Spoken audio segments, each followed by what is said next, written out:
Hello, I'm Chris Bailey. I am the water plant manager for the City of Orange City, and today we will be taking a tour of the water treatment plant and explaining to you how we get water from the aquifer all the way to your tap.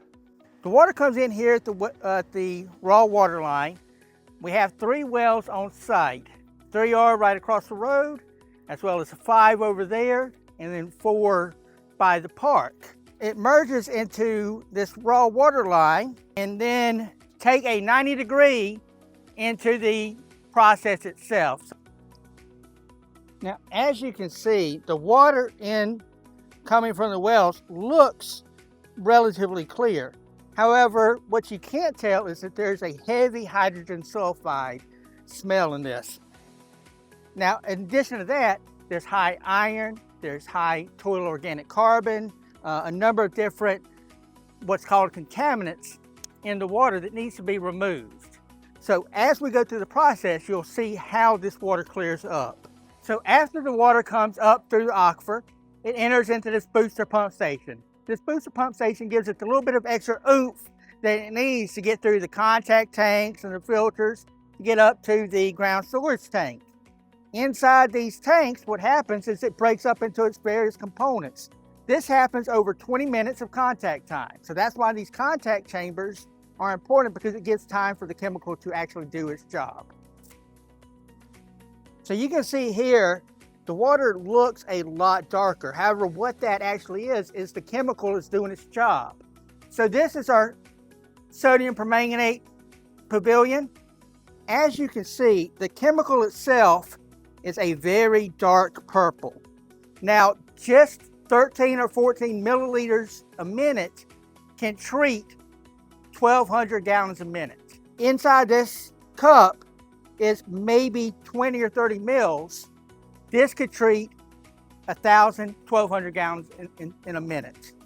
After it goes through the chemical contact tanks and is injected with the sodium permanganate, it then enters these filters. This works very much like your Brita filters on steroids.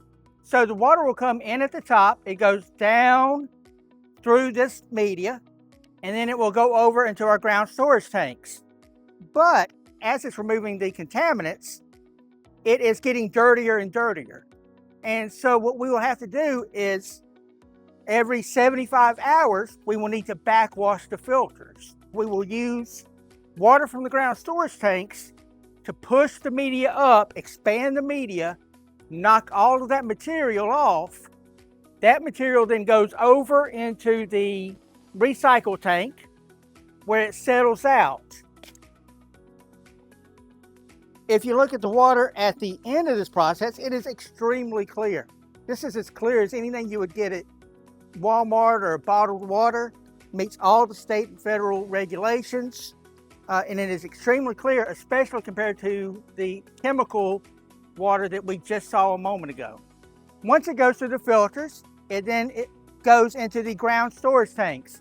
We have a total capacity of 500,000 gallons at the main plant, 1 million gallons of water at the south plant, which is used to meet demand, main breaks, etc. The water inside is chlorinated so that it doesn't have any bacteria or anything of that nature, and then it is hit before it leaves with additional chlorine so that it can maintain a residual throughout the distribution system.